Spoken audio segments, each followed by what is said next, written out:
Assalamualaikum warahmatullahi wabarakatuh. Apa khabar murid-murid yang cikgu kasih sekalian? Cikgu doakan murid-murid berada dalam keadaan yang sihat, ceria bersama keluarga yang tercinta.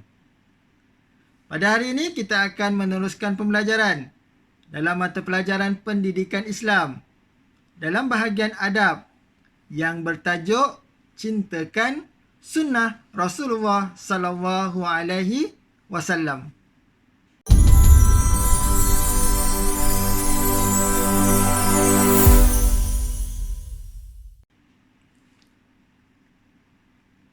Baiklah murid-murid. Murid-murid pernah dengar perkataan sunnah Rasulullah sallallahu alaihi wasallam. Di sini cikgu akan terangkan kepada murid-murid apakah itu sunnah Rasulullah sallallahu alaihi wasallam. Sunnah Rasulullah sallallahu alaihi wasallam adalah sesuatu yang bersumberkan daripada Nabi Muhammad dalam bentuk ucapan, perbuatan, sifat serta akhlak yang diberitakan oleh sahabat baginda. Sunnah ini adalah ucapan, perbuatan, sifat dan akhlak Nabi Muhammad sallallahu alaihi wasallam. Itu dinamakan sunnah. Murid-murid tahu apakah contoh-contoh sunnah? Contoh-contoh sunnah di sini cikgu bawakan ada beberapa contoh. Yang pertama, membaca Al-Quran, menjadi anak soleh, menggunakan tangan kanan, berbakti kepada kedua ibu bapa, bercakap perkara-perkara baik, menuntut ilmu, belajar, menghormati orang tua. Di sini cikgu memberikan 7 contoh. Sebenarnya banyak lagi sunnah-sunnah Rasulullah sallallahu alaihi wasallam. Firman Allah Subhanahu Wa Taala dalam Al-Quran ada menyatakan yang berbunyi Bismillahirrahmanirrahim. Wa ma atakumur rasulu fakhuzuhu wa ma nahakum anhu fantahu. Apa maksudnya? Maksudnya, apa yang diberikan Rasulullah kepadamu, maka terimalah, dan apa yang dilarang, maka tinggalkanlah. Dalam surah Al-Hashr. Jadi di sini Allah Ta'ala telah menerangkan bahawa segala perkara yang Nabi buat, yang Nabi bagi tahu, kita kena buat, kena ikut. Dan segala perkara yang Nabi kata jangan buat, maka kita perlu tinggalkan. Baik, di sini cikgu akan memperincikan sunnah-sunnah Nabi dari segi perkataan baginda, ucapan baginda, dan yang kedua, sunnah Nabi dari segi perbuatan dan kelakuan baginda. Baik murid-murid, sunnah perkataan bermaksud semua ucapan Nabi Muhammad dalam bentuk suruhan, larangan serta galakan. Itu sunnah perkataan. Manakala sunnah perbuatan pula, segala perbuatan Nabi Muhammad yang disampaikan oleh para sahabat baginda.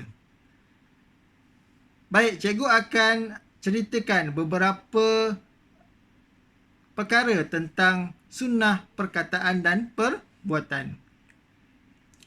Baik, bagi sunnah perkataan, Nabi suruh kita membaca Al-Quran. Kita boleh tahu perkara ini daripada satu hadis. Hadis ni yang berbunyi daripada Abu Umamah. Ini sahabat Nabi. Katanya, aku telah mendengar Rasulullah sallallahu alaihi wasallam bersabda, hendaklah kamu semua membaca Al-Quran. Sesungguhnya Al-Quran itu akan datang pada hari kiamat, memberikan syafaat kepada orang yang membacanya dan beramal dengan hukum-hukumnya. Baiklah murid-murid, dalam hadis ini Nabi Muhammad sallallahu alaihi wasallam galakkan kita membaca Al-Quran. Kerana apa? Kerana Al-Quran ini dapat memberi syafaat, dapat memberi pertolongan kepada kita sewaktu hari kiamat nanti. Untuk pengetahuan murid-murid, kita sekarang hidup di alam dunia. Nanti akan berlakulah hari kiamat yang mana semua yang ada di dunia ini akan musnah. Dan Allah Subhanahu Wa Taala akan bangkitkan kita semua di dalam satu alam yang lain yang dinamakan alam akhirat. Di situ ada dua tempat, iaitu syurga dan neraka. Kita sebagai manusia yang tidak lepas daripada melakukan kesilapan, semua manusia melakukan kesilapan, melakukan kesalahan, kecuali Nabi Muhammad saja yang maksum, yang terpelihara daripada dosa. Jadi kita yang berdosa ini, apabila di akhirat nanti, kita akan dihitung segala amalan kita. Jadi, dengan kita membaca Al-Quran, dapat menolong kita menebus kesalahan-kesalahan kecil pada hari kiamat nanti. Dosa-dosa kecil je. Mana dosa-dosa besar perlu ampunan daripada Allah Subhanahu Wa Taala. Baiklah murid-murid yang dikasihi sekalian, seterusnya perkara yang kedua. Nabi Muhammad SAW menyuruh kita supaya menjauhi sifat sombong dan bangga diri. Sombong, bermegah-megah. Kita dapat tahu daripada satu hadis. Dia kata apa? Aku mendengar Rasulullah SAW bersabda, "Mahukah aku memberitahu kamu siapakah ahli-ahli neraka? Mereka ialah orang yang keras kepala, sombong, suka mengumpul harta tetapi tidak suka membelanjakan untuk kebaikan." Riwayat Bukhari dan Muslim. Di sini Nabi kata kepada kita, kamu nak tahu tak siapa dia ahli neraka tu? Tadi cikgu dah cerita dah, nanti ke akhirat ada dua tempat, syurga dengan neraka. Antaranya ahli-ahli neraka ni siapa? Mereka ialah orang yang keras kepala, sombong. Ada di situ perkataan sombong. Sombong ini akan menjadikan kita bila di akhirat nanti masuk neraka. Jadi kita dekat dunia ni usahlah sombong. Janganlah memangga diri. Kerana apa yang kita ada sekarang, apa yang kita perolehi sekarang, tak kiralah dari segi kita punya kepandaian, dari segi kemewahan kita, kekayaan kita, rezeki kita, itu semua adalah daripada Allah Subhanahu Wa Taala. Kita tidak ada kuasa pun. Allah sahaja yang berkuasa. Dia yang memberikan kita pandai. Dia yang memberikan kita kaya. Oleh itu kita janganlah sombong. Kerana itu semuanya daripada Allah Subhanahu Wa Taala. Kita ini adalah makhluk yang lemah. Tidak terdaya sekalipun. Sekiranya Allah tak nak bagi sesuatu tu, maka kita tak akan dapat. Baiklah murid-murid, itu dia dua contoh yang cikgu perincikan sunnah Nabi dari segi percakapan baginda. Yang seterusnya, cikgu akan terangkan sunnah dari segi perbuatan baginda. Sunnah dari segi perbuatan baginda. Yang pertama, menggunakan anggota kanan. Menggunakan anggota kanan.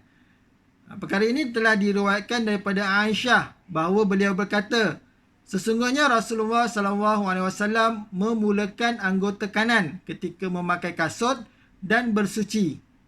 Bersuci ni maksudnya mengambil wuduk. Dia mulakan dengan kanan. Anggota yang kanan. Itu adalah sunnah Rasulullah SAW. Kita makan guna tangan kanan. Kita pakai kasut dengan kanan dulu. Kita pakai seluar dengan kaki kanan dulu. Semua perkara kita gunakan anggota kanan dahulu, itu adalah sunnah Nabi Muhammad SAW dari segi perbuatan baginda. Baginda suka melakukan perbuatan-perbuatan mula dengan kanan dulu. Baiklah, yang kedua, merendah diri. Dari segi kelakuan Nabi, Nabi merendah diri. Merendah diri ni lawan kepada sombong tadi. Merendah diri maksudnya di sini dia tidak berbangga diri, tidak sombong. Dia diriwayatkan daripada Anas bin Malik. Anas bin Malik diceritakan bahawa Rasulullah SAW sentiasa merendah diri dan terlebih dahulu memberi salam kepada sesiapa yang dijumpai walaupun kanak-kanak. Riwayat Bukhari dan Muslim. Anas menceritakan bahawa Nabi ni sentiasa merendah diri walaupun dengan kanak-kanak. Bila dia berjalan, jumpa dengan kanak-kanak, dia akan memberi salam dahulu kepada kanak-kanak. Itu dia sifat Nabi, sentiasa merendah diri. Bukan kata kita dah besar, kita tak perlu mengucap salam kepada adik-adik kita. Tak. Nabi sendiri lakukan memberi salam kepada kanak-kanak. Baiklah, seterusnya, perkara yang ketiga. Nabi menggosok gigi. Ini sunnah Nabi. Nabi gosok gigi. Diriwayatkan daripada Huzaifah bahawa beliau berkata, Rasulullah SAW apabila bangun daripada tidur, baginda menggosok giginya dengan menggunakan siwak ataupun kayu sugi. Riwayat Bukhari dan Muslim. Ini sunnah Nabi, gosok gigi. Lebih baik kita ikut Nabi dengan menggunakan kayu siwak untuk kita berus gigi. Tapi kalau kita menggunakan berus gigi biasa, tidak jadi masalah. Kita boleh lagi mengamalkan sunnah-sunnah Nabi. Kerana menggosok gigi itu adalah perkara sunnah. Dia dapat menghilangkan bau mulut. Jadi kita merasa selesa semasa bercakap dengan orang. Orang pun selesa apabila bercakap dengan kita. Tidak mengeluarkan bau. Baiklah murid-murid. Itu dia. Cikgu telah terangkan dua perkara, iaitu sunnah dari segi perkataan Nabi. Yang kedua, sunnah dari segi perbuatan Nabi. Harap murid-murid dapat ingat dan dapat amalkan perkara-perkara tersebut. Jadi seterusnya murid-murid, apakah kepentingan mengamalkan sunnah Rasulullah SAW ni? Penting ke kita amalkan? Apa yang Nabi buat, kita buat. Penting ke kita buat? Ya, jawapannya penting. Kita disuruh, digalakkan buat.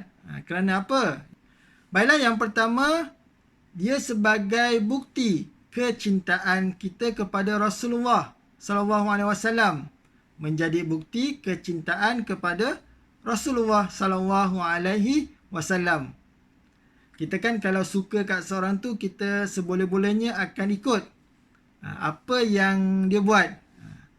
Jadi dengan Nabi ni, walaupun kita tidak dapat jumpa Nabi, kita tidak dapat tengok Nabi, cara kita sayang kat Nabi kita ni adalah kita dah tahu kan apa yang Nabi buat, apa yang Nabi cakap, jadi kita ikut. Kita ikut. Mudah-mudahan dengan cara kita ikut, kita buat, dia akan menambahkan kecintaan kita kepada Nabi Muhammad SAW. Baik, yang kedua, mendapat syafaat Rasulullah di akhirat. Mendapat syafaat Rasulullah di akhirat. Seperti yang cikgu terangkan tadi, mudah-mudahan apabila kita melakukan sunnah-sunnah Rasulullah SAW seperti membaca Quran, gosok gigi, mudah-mudahan dengan perkara-perkara itu mendapat pertolongan daripada Nabi Muhammad ketika di akhirat nanti.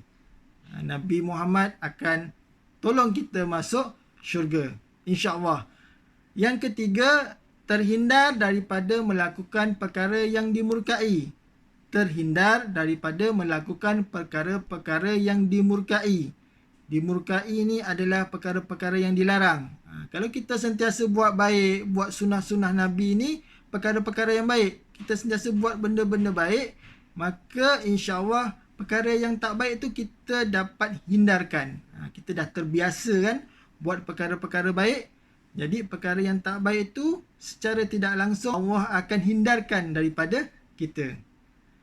Baik, yang keempat, membentuk umat berperibadi mulia. Membentuk umat berperibadi mulia. Jadi apabila kita telah melakukan sunnah-sunnah Nabi, sentiasa lakukan, dan dalam yang sama kita tak buat perkara-perkara yang dilarang, dia membentuk seseorang itu berperibadi mulia, berperibadi yang baik. Baik, yang kelima, yang terakhir, menjadikan diri beristiqamah dalam ibadah. Menjadikan diri beristiqamah dalam beribadah. Beristiqamah ni yakni berterusan dalam melakukan ibadah. Untuk pengetahuan murid, kalau kita melakukan sunnah Nabi ni, kita juga dikirakan sebagai ibadah. Dapat pahala. Kita baca Quran, kita tolong ibu ayah, kita gosok gigi. Itu semua perkara-perkara yang beroleh pahala dan dikira sebagai ibadah. Mudah-mudahan Allah akan bagikan pahala yang berterusan kepada kita, insya-Allah. Baiklah murid-murid, itu dia pembelajaran kita pada hari ini, iaitu berkenaan dengan sunnah Rasulullah sallallahu alaihi wasallam. Jadi, cikgu nasihatkan kepada murid-murid agar kita dapat mencontohi, mengikuti segala apa yang Nabi buat dan menjadikan perkara-perkara itu perkara kebiasaan dalam kehidupan kita seharian, insya-Allah. Itu saja untuk hari ini. Cikgu doakan murid-murid faham, jelas dengan pembelajaran kita, dan cikgu nasihatkan murid-murid agar sentiasa mengulang kaji pelajaran di rumah. Sekian, Assalamualaikum warahmatullahi wabarakatuh.